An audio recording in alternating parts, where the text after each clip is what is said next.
Hello दोस्तों, accounts from incomplete records का ये पार्ट 2 वीडियो है। तो आज हम इस पार्ट 2 वीडियो में देखते हैं conversion into double entry system के बारे में। कन्वर्जन इनटू डबल एंट्री यानी कि सिंगल एंट्री सिस्टम से हम डबल एंट्री सिस्टम में कैसे कन्वर्ट करते हैं हमारे बुक्स ऑफ अकाउंट्स, इसको आज हम देखते हैं। लास्ट वीडियो में मैंने आपको सिंपल प्रॉफिट कैलकुलेशन मेथड के बारे में बताया था। तो आज हम इसके बारे में देखते हैं। तो आइए बिना किसी देरी करते हुए वीडियो को स्टार्ट करते हैं। देखिए दोस्तों, उससे पहले मैं आपको ये बताना चाहूँगा differences between double entry and single entry system, कि इस डबल एंट्री और सिंगल एंट्री सिस्टम के बीच क्या डिफरेंसेस होती है। तो पहले हम बात करते हैं डबल एंट्री सिस्टम के बारे में। देखिए, it is based on certain principles and assumptions, यानी कि डबल एंट्री सिस्टम जो है एक अकाउंटिंग के सर्टन प्रिंसिपल्स और अकाउंटिंग के अजम्पशंस पे बेस रहता है। जैसा कि मैंने आपको पहले ही बताया था कि अकाउंटिंग के जो प्रिंसिपल्स होते हैं, अकाउंटिंग के जो रूल्स एंड रेगुलेशंस और अकाउंटिंग के जो स्टैंडर्ड्स होते हैं, डबल एंट्री सिस्टम जो है उसी पे बेस रहता है, नहीं उसी को फॉलो करता है। और सेकेंड पॉइंट ये है कि both data debit and credit aspect of transactions are recorded, यानी कि डबल एंट्री सिस्टम बोला ही इसे है कि इसमें क्या होता है, एक डेबिट का एस्पेक्ट होता है और एक दूसरा एस्पेक्ट होता है क्रेडिट का। यानी कि जो भी हमें एक डेबिट की एंट्री भी बनानी होती है बुक्स में और एक क्रेडिट की एंट्री भी, और उन डेबिट की और क्रेडिट की एंट्री को हमें मैचिंग कॉन्सेप्ट के रूल के हिसाब से मैच भी करना होता है। समझ में आप बच्चों? और तीसरा पॉइंट हम देखते हैं, all types of accounts either personal, real and nominal are recorded. और डबल एंट्री सिस्टम में होता क्या है, हम हर तरीके के अकाउंट्स बनाते हैं, चाहे वो पर्सनल रहो या फिर रियल रहो या फिर नॉमिनल अकाउंट्स। पर्सनल अकाउंट्स यानी मैंने आपको बताया था कि नेचुरल पर्सन के रहो अकाउंट्स या फिर आर्टिफिशियल पर्सन के रहो अकाउंट्स, उसे हम पर्सनल अकाउंट्स कहते हैं।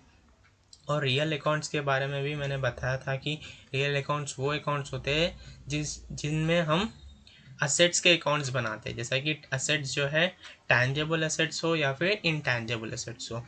नॉमिनल अकाउंट्स तो आपको पता ही है कि इनकम एंड एक्सपेंसेस, यानी कि जो जो भी अपने इनकम्स है और एक्सपेंसेस है वो सारे जो है नॉमिनल अकाउंट्स में आते हैं। तो बात यह है कि डबल एंट्री सिस्टम में हम इन सभी के अकाउंट्स बनाते हैं और इन सभी के अकाउंट्स को रिकॉर्ड करते हैं।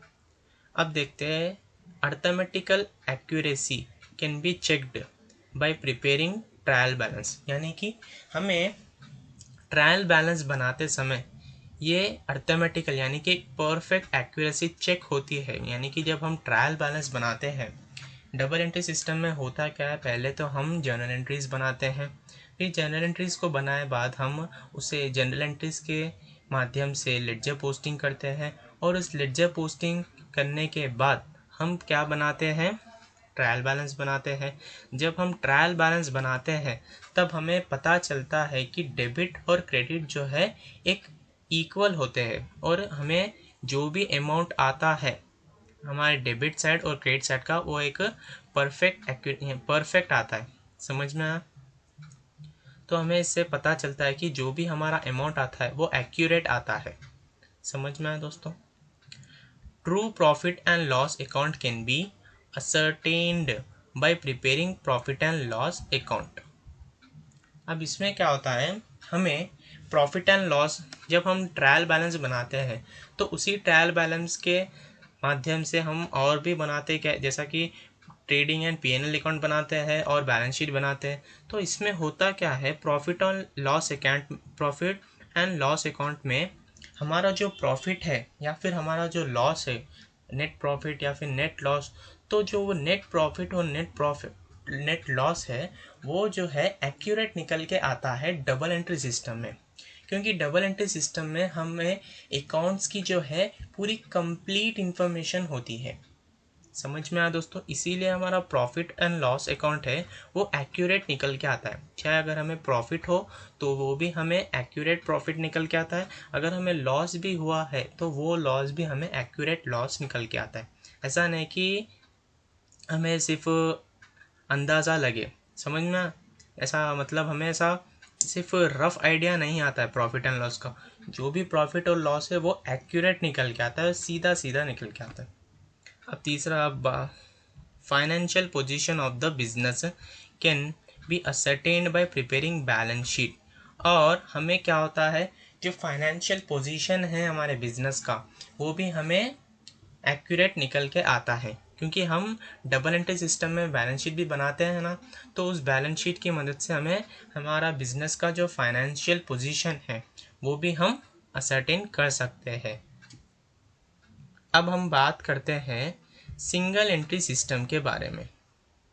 देखिए, it is not based on any principles और अजप्शंस। जैसा कि यहाँ पर डबल एंट्री सिस्टम में हम लोगों ने देखा था कि it is based on certain principle and assumptions, लेकिन सिंगल एंट्री जो है इसका सीधा ऑपोजिट ही है। समझ में आया? इसका सिंपल सा ऑपोजिट ही सिंगल एंट्री है। जैसा कि डबल एंट्री में हम क्या करते हैं, अकाउंटिंग के रूल्स प्रिंसिपल्स को फॉलो करते हैं, लेकिन सिंगल एंट्री में ऐसा हम नहीं करते। जिसको जैसे मर्जी में आता है वो अपने बुक्स बनाता है, चाहे वो पर्टिकुलर फॉर्मेट में बनाता है या फिर वो रफ में बनाता है। जैसा कि मैंने आपको पहले वीडियो में एक एग्जांपल बताया था एक जनरल स्टोर शॉप का। हाँ, both aspect of each transaction are not recorded.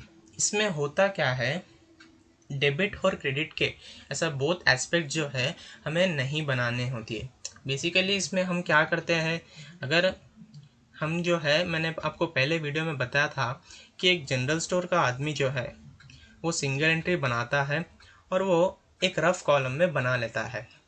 वो ना तो जर्नल एंट्रीज का बनाता है ना तो लेडजर पोस्टिंग बनाता है। तो इसमें होता क्या है, जब ये जनरल एंट्रीज नहीं बनाता है तो इसका जो एस्पेक्ट रहता है तो वो ड्यूअल एस्पेक्ट नहीं रहता।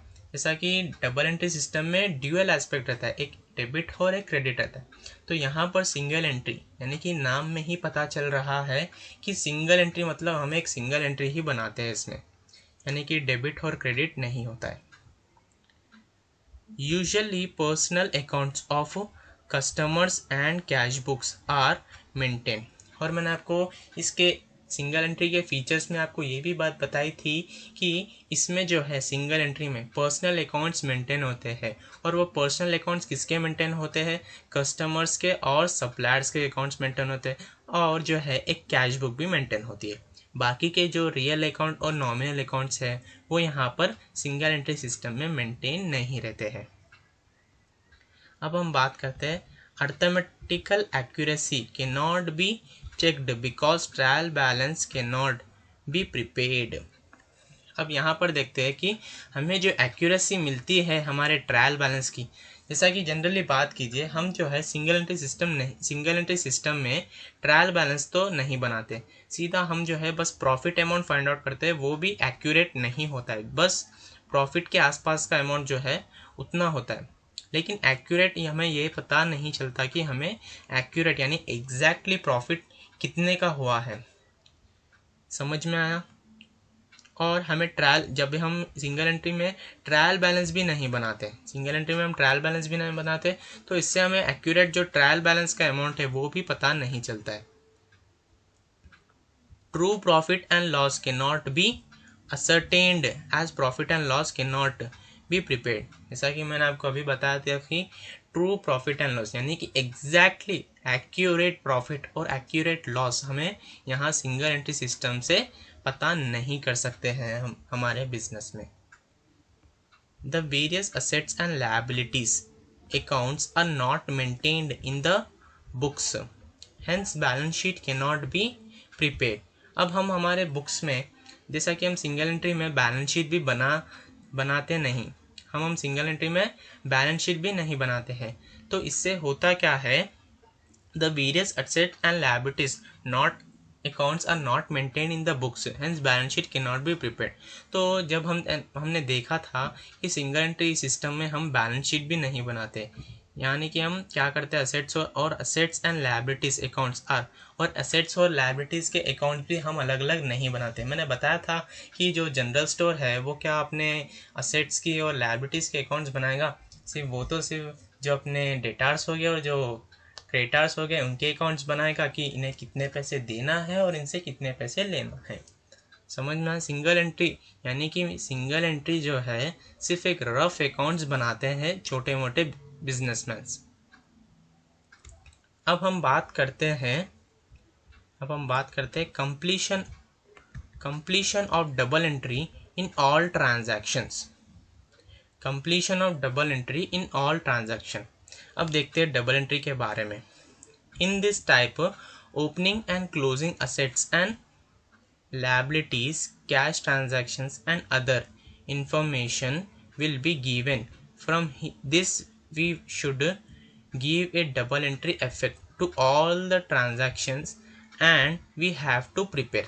जैसा कि जब हम डबल एंट्री सिस्टम बनाना स्टार्ट करते हैं, यानी कि सिंगल एंट्री की इन्फॉर्मेशन लेके जब हम उस सिंगल एंट्री की इन्फॉर्मेशन को, यानी कि सिंगल एंट्री के अकाउंट्स को डबल एंट्री में कन्वर्जन करते हैं, तब उसमें हमें क्या क्या करना होगा। पहले तो हमें ट्रेडिंग अकाउंट बनाना होगा, जैसा कि हम डबल एंट्री सिस्टम में पहले ट्रेडिंग एंड P&L अकाउंट बनाना होगा, फिर एट द लास्ट हमें बैलेंस शीट बनाना होगा। समझ में आया दोस्तों? अब देखिए उसके लिए कुछ स्टेप्स टू बी प्रोसीड, यानी कि हमें स्टेप बाय स्टेप जाना होगा। जैसा कि फर्स्ट स्टेप में हमें क्या करना होगा, प्रिपेयर द फॉर्मेट। पहले तो हमें फॉर्मेट बना लेना है, एक trading account for the year और जो है profit and loss account for the year, और दूसरा है बैलेंस शीट। इन तीनों के तो हमें पहले फॉर्मेट्स बना लेने। अब सेकेंड स्टेप हमें क्या करना है, prepare other accounts as working notes as follow. अब ये अदर अकाउंट्स क्या है और वर्किंग नोट्स क्यों बनाना है अदर अकाउंट्स के, वो भी मैं बताता हूँ। जैसा कि देखिए, जैसा कि अब हो गया यहाँ पे ओपनिंग बैलेंस शीट। तो ओपनिंग बैलेंस शीट का जो अमाउंट है, हमें वर्किंग नोट के ओपनिंग बैलेंस शीट की हमें एक वर्किंग नोट बनानी होगी, ताकि हमें पता चले कि ओपनिंग बैलेंस शीट का अमाउंट हम क्या लिखें। तो इसमें क्या होता है सिंगल एंट्री में, जैसा कि हम लोगों ने देखा, ये होता ही है incomplete information, accounts from incomplete records. जब हम इनकम्प्लीट रिकॉर्ड से बना रहे हैं अकाउंट्स, तो इसमें हमें दूसरे अकाउंट्स की जो इन्फॉर्मेशन होती है, जैसा कि कैश बुक की इन्फॉर्मेशन हो गई हो, हाँ कैश बुक की, और जो है टोटल डेटार की। तो ओपनिंग बैलेंसेस इनके कहीं कुछ में क्वेश्चंस में ऐसा रहेगा कि ओपनिंग बैलेंसेस तो दिए जाएंगे लेकिन क्लोजिंग बैलेंसेस हमें पता नहीं होंगे, या फिर क्लोजिंग बैलेंसेस होगी लेकिन ओपनिंग बैलेंसेस। तो इसमें क्या होता है, कुछ मिसिंग यानी कि कंप्लीट इन्फॉर्मेशन नहीं होती है, कुछ इनकम्प्लीट इन्फॉर्मेशन होती है। जैसा कि बिल्स रिसीवेबल की भी क्या हो, ओपनिंग बैलेंस दी गई हो लेकिन क्लोजिंग बैलेंस नहीं दी गई हो। तो हमें क्लोजिंग बैलेंस, जो दूसरा बैलेंस अमाउंट है, चाहे वो ओपनिंग रहो या क्लोजिंग रहो, उसके बैलेंसेस अमाउंट हमें पता करना है। ऐसे ही हमें टोटल क्रेडिटर्स की भी एक वर्किंग नोट बनानी है, अगर उसका जो क्लोजिंग बैलेंस नहीं दिया गया है तो। ऐसे ही हमें बिल्स पेबल अकाउंट का भी बनाना है, या फिर एनी पर्टिकुलर फिक्स्ड एसेट। अगर कुछ फिक्स्ड एसेट है, उसका ओपनिंग बैलेंस दिया गया है क्वेश्चन में, लेकिन क्लोजिंग बैलेंस हमें खुद फाइंड आउट करना है, तो उसका भी हमें एक वर्किंग नोट बना के फाइंड आउट करना होगा closing balance. Any other account या फिर any other accounts as required. समझ में आया दोस्तों? अब देखते हैं हम स्टेप 3। स्टेप 3 में क्या होता है, do the posting of opening balances in the opening balance sheet and as opening balance in the concerned account. जैसा कि मैंने आपको यहाँ पर बताया था कि हमें ओपनिंग बैलेंस शीट का जो अमाउंट है, वो निकाल लेना है। जैसे ही वो हमें वर्किंग नोट्स के माध्यम से जब हम निकालते हैं, उसका वर्किंग नोट बना के हम उसका ओपनिंग बैलेंस शीट निकालते हैं, तब हम उसे पोस्ट कर देना है बैलेंस शीट के अकाउंट में। अब इसमें क्या करना है, second step, do the posting of all transaction on the basis of double entry. Double entry के बेसिस पर हमें सारी ट्रांजैक्शंस पोस्ट करनी होगी बैलेंस शीट में, और take all the information given into the account, और सारी इंफॉर्मेशन हमें लेनी होगी अकाउंट्स में जो जो भी दिया है। अब हम देखते हैं फोर्थ पॉइंट क्या बताता है, close all the accounts one by one, logically find out missing figures and posting them to second account concern। अब देखिए, जैसा कि मैंने बताया था कि अगर हमें मिसिंग फिगर्स दिया हो, जैसा कि हम लोगों ने लास्ट वीडियो में क्वेश्चन करा था मिसिंग फिगर्स का, अगर ऐसे कुछ मिसिंग फिगर्स हो तो हमें उसे लॉजिकली फाइंड आउट करना होगा। लॉजिकली मतलब जो जैसा हम बनाते थे, जैसा कि मैंने फार्मूला दिया था उसके मदद से, या फिर जैसा मैं आगे बताऊंगा कि अगर हमें कैसे फाइंड आउट करना है। और इन जो डेबिटार्स और क्रेडिटार्स, इन लोगों की जो वर्किंग नोट्स है ये भी कैसे बनाते हैं मैं आगे आपको बताऊंगा। और ये कैसे फाइंड आउट करते हैं मिसिंग फिगर्स वो भी मैं आपको आगे वीडियो में बताऊंगा।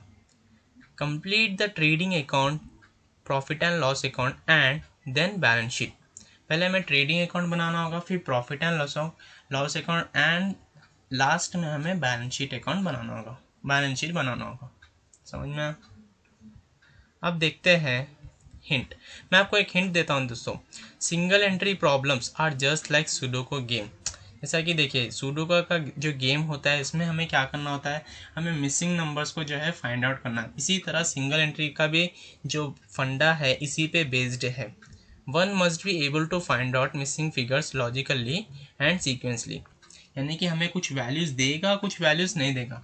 तो सिंगल एंट्री का जो प्रॉब्लम्स है सेम एक सुडोको गेम की तरह ही है।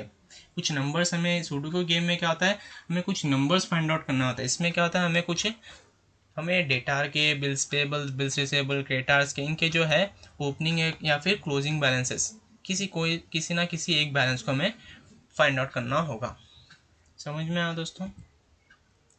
अब देखते हैं अकाउंट, अदर अकाउंट्स फॉर्मेट। जैसा कि मैंने बताया था कि यहाँ पर हमें टोटल डेटार्स, इसकी एक वर्किंग नोट्स बनानी होगी, टोटल डेटार्स की एक वर्किंग नोट बनानी होगी। तो इसका फॉर्मेट कैसा बनाते हैं, देखिए हमें तो टोटल डेटार्स का एक अकाउंट बनाना होगा, टोटल डेटार्स का एक अकाउंट बनाना होगा। जैसा कि पर्टिकुलर्स लिख लेना है, हमें अमाउंट लिख लेना है, फिर से पर्टिकुलर्स, फिर से अमाउंट, यहाँ पे ऊपर डी आर और सी आर। अब देखिए डेटार्स हमारे लिए क्या होते हैं, डेटार्स जो है वो हमारे लिए असेट्स होते हैं। तो जब असेट है डेटार, तो डेटार का जो बैलेंस है वो है, डेटार का जो बैलेंस है, डेटार तो हमारे लिए क्या है, असेट है, तो इसका जो बैलेंस है वो है डेबिट। इसीलिए इसका जो ओपनिंग बैलेंस है, इसका जो ओपनिंग बैलेंस है वो हमें डेबिट साइड लिखना होगा, जो भी बैलेंस अमाउंट दिया गया है। इसलिए मैंने यहाँ पे लिखा टू बैलेंस ब्रॉट डाउन, यानी कि ओपनिंग बैलेंस जो है। डेटार हमारे लिए क्या होते हैं बच्चों, डेटार जो है वो हमारे लिए असेट्स है, इसलिए मैंने इसका ओपनिंग बैलेंस जो है डेबिट साइड लिखा। और इसका जो closing balance, by closing balance हमें कैसे फाइंड आउट करना है, यानी कि हमें इंफॉर्मेशन जो है दिया गया होगा क्वेश्चन में, तो उसकी मदद से हम पहले जर्नल एंट्रीज बनाते हैं डेटार्स अकाउंट की।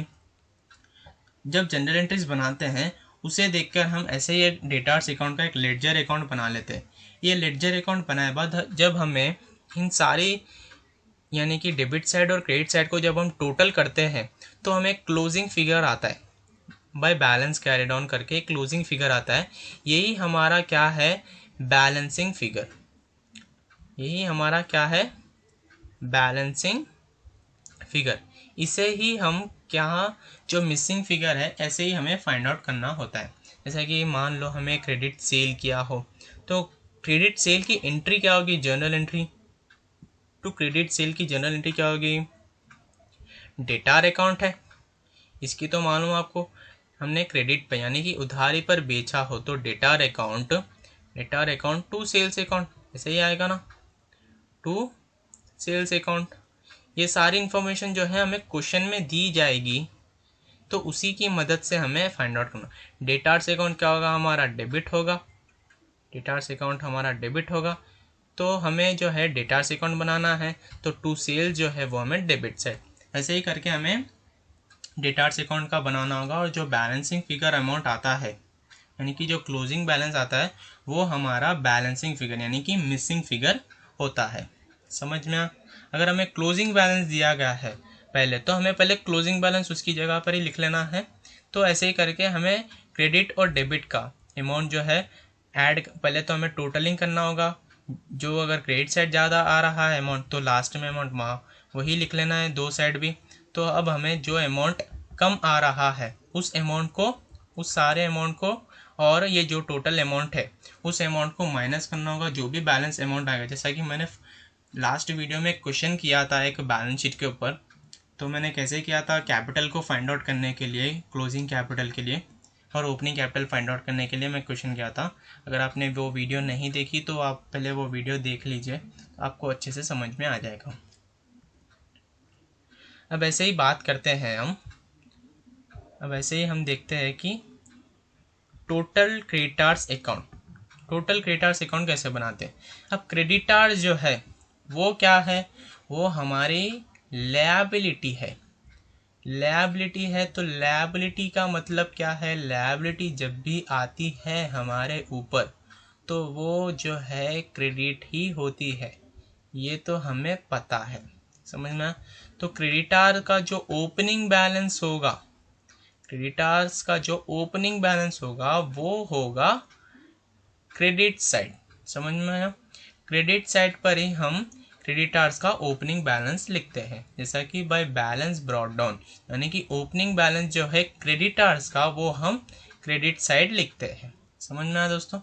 और जो क्लोजिंग बैलेंस होगा, और जो क्लोजिंग बैलेंस यानी कि जब लायबिलिटी कम होगी, देखिए दोस्तों एसेट्स में मैं बताता हूँ आपको, क्रेडिटार जो है वो हमारी लायबिलिटी है, तो जो लायबिलिटी का जो बैलेंस है वो है क्रेडिट, यानी कि लायबिलिटी जब भी बढ़ती है तो हम क्रेडिट करते हैं, अगर लायबिलिटी ख़त्म होती है तब हम उसे डेबिट करते हैं। इसलिए जो क्लोजिंग बैलेंस है क्रेडिटार्स का वो है डेबिट साइड लिखना होगा, समझ में आया। To balance carry down closing balance, जो कि हमें डेबिट साइड लिखना होगा जो भी अमाउंट दिया गया है। तो ये अमाउंट जो है हमें बैलेंसिंग फिगर होगा। अगर क्वेश्चन में दिया गया है ओपनिंग बैलेंस क्रेडिटार का, लेकिन हमें फाइंड करना है क्लोजिंग बैलेंस, तो ऐसे हमें फाइंड करना होगा क्लोजिंग बैलेंस, समझ में आया दोस्तों। अब अगर हमें क्वेश्चन में क्लोजिंग बैलेंस दे दिया गया है तो हमें ओपनिंग बैलेंस फाइंड आउट करना, तो इसी तरह से हम फाइंड आउट करते हैं। जैसा कि क्वेश्चन में हमें दे दिया होगा कि टू कैश अकाउंट, ये मैंने कहाँ से लिखा, मतलब ये मैंने आपको एक एग्जाम्पल के वास्ते लिखा कि जैसा कि देख लीजिए बिल्स पेएबल एक्सेप्टेड, यानी कि जब बिल एक्सेप्टेड होता है, बिल्स पेएबल एक्सेप्टेड, तो इसका मतलब वो क्या होता है, ऐसा ही होता ना, बिल्स पेएबल एक्सेप्ट का मतलब जो हमारा डेटार है, यानी कि जो हमारा क्रेडिटार है, हाँ जो हमारा क्रेडिटार है, यानी कि अगर कोई भी मान लो हमारा क्रेडिटार जो है मिस्टर ए है, मिस्टर ए क्या हो जाते हैं, मिस्टर ए हो जाते हैं डेबिट, मिस्टर ए क्या होते हैं, मिस्टर ए हो जाते हैं डेबिट। टू क्या होता है हमारा, टू बिल्स पेएबल बढ़ जाता है ना, ये मैंने आपको बिल्स रिसीवेबल और ये बिल्स ऑफ एक्सचेंज के चैप्टर में मैंने आपको ये बताया था। तो यहाँ पर जो हमारा क्रेडिटार है, क्रेडिटार कहाँ आ रहा है, डेबिट साइड, तो बिल्स पेएबल को हमें कहाँ लिखना है, डेबिट साइड, इसलिए मैंने to bills accepted, to bills payable accepted, समझ में। तो ऐसे करके हमें जो है क्वेश्चन में दे दिया होगा ये सारी की इन्फॉर्मेशन, हमें बस क्या करना होगा, इसकी जर्नल एंट्रीज बनानी होगी और इसके ऐसे लेडजर्स बनाने होंगे, ताकि हम अब क्या कर रहे हैं, सिंगल एंट्री, जो सिंगल एंट्री की अकाउंट्स है उसको हम सिंगल एंट्री सिस्टम को हम डबल एंट्री सिस्टम में कन्वर्जन कर रहे हैं, इसलिए हमें जर्नल एंट्रीज बनानी होगी, अब लेडजर पोस्टिंग करना होगा और ट्रायल बैलेंस बनाना होगा, और तो और हमें trading PNL and balance sheet account भी बनाना होगा, समझ में आया दोस्तों। और बैलेंसिंग फिगर मैंने आपको बताया है कि कैसे फाइंड आउट करना है। अगर जो भी बैलेंस हमें नहीं दिया है तो वो बैलेंस को हमें खाली छोड़ देना है, जो बैलेंस दिया है उसे लेकर हमें पहले टोटल कर लेना। अगर मान लो हमें ओपनिंग बैलेंस दे दिया गया है, कुछ ना कुछ अमाउंट हमें ओपनिंग बैलेंस का दे दिया गया है, तो सारी जो क्रेडिट साइड है वो हमारी, अब जो क्रेडिट साइड है वो हमारी करेक्ट आएगी। तो जो भी टोटल अगर क्रेडिट साइड का आ रहा है वही टोटल हमें यहाँ पर भी लिख लेना होगा, क्योंकि हम क्या करते हैं, टोटल जो है मैच करते हैं, और जो बैलेंस अमाउंट होगा और इन टोटल को क्या करना है, इन सभी का टोटल को हम ये जो क्रेडिट साइड का टोटल अमाउंट है उससे माइनस करना होगा, तब हम माइनस करे बाद जो बैलेंस अमाउंट आएगा वो होगा हमारा क्लोजिंग बैलेंस। इसी तरह से हम ओपनिंग बैलेंस को भी फाइंड आउट कर सकते हैं। अब देखते हैं दोस्तों bills receivable account. Bills receivable account भी इसी तरह से हमें बिल्स रिसीवेबल अकाउंट का एक लेडजर अकाउंट बनाना होगा। बिल्स रिसीवेबल यानी कि बिल्स रिसीवेबल हमारे लिए क्या है, असेट है। बिल्स रिसीवेबल हमारे लिए क्या है बच्चों, असेट है। तो असेट का बैलेंस जब भी होता है, बढ़ता है, तो हम उसे करते हैं डेबिट। इसीलिए मैंने यहाँ का यानी कि to balance brought down, opening balance जो है बिल्स रिसीवेबल का वो जो है डेबिट साइड लिखा है। समझ में आया, जितना अमाउंट है वो लिख देना है। और जो क्लोजिंग बैलेंस, बिल जब कम होता है तो हमारा असेट कम हो जाता है, असेट कम हो जाता है मतलब क्रेडिट होता है। इसलिए मैंने जो क्लोजिंग बैलेंस है बाय बैलेंस कैरिड ऑन वो मैंने क्रेडिट साइड लिखा है। समझ में आया दोस्तों। इसकी बैलेंसिंग फिगर को मैं हमें ऐसे ही फाइंड आउट करना है। ये सारी जो चीज़ें हैं by cash, bill honoured, by total creditors account to bills receivable account, ये सभी इन्फॉर्मेशन हमें क्वेश्चन में दे दिया जाएगा। उसे लेकर हम जर्नल एंट्रीज बनाएंगे और जर्नल एंट्रीज बना के हम इसे लेडजर पोस्टिंग करते। ये जो है लेडजर अकाउंट्स बता रहा हूँ मैं आपको। अब इसी तरह से हम देखते हैं bills payable account. Bills payable account कैसे बनाते हैं। बिल्स पेएबल यानी कि बिल्स पेएबल हमारे लिए क्या है, बिल्स पेएबल जो है हमारे लिए लायबिलिटी है। जब भी लायबिलिटी बढ़ती है तो मैंने क्या कहा है, लायबिलिटी को क्रेडिट करना है। इसीलिए मैंने बाय बैलेंस ब्रॉट डाउन यानी कि जो ओपनिंग बैलेंस है बिल्स पेएबल का वो मैंने क्रेडिट साइड लिखी है। समझना, ओपनिंग बैलेंस जो है मैंने क्रेडिट साइड लिखी है क्योंकि लायबिलिटी जो है क्रेडिट बैलेंस है। जो भी अमाउंट दिया गया वो लिख लेना है। और जो क्लोजिंग बैलेंस है, और जो क्लोजिंग बैलेंस है वो मैंने डेबिट साइड लिखी है क्योंकि जो हमारा to balance carried down closing balance जो है वो है डेबिट। यानी कि जब लायबिलिटी कम होती है तो हम उसे क्या करते हैं, डेबिट करते हैं। जो भी अमाउंट दिया गया है वो लिख लेना है। तो जो भी हमें बैलेंसिंग फिगर फाइंड आउट, जो भी अगर हमें मान लो क्वेश्चन में दिया है क्लोजिंग बैलेंस तो हमें फाइंड आउट करना है ओपनिंग बैलेंस। तो इसे भी कैसे फाइंड आउट करते हैं मैंने आपको बता दिया है। तो चलिए दोस्तों मिलते हैं अब अगले वीडियो में। Till then goodbye and take care.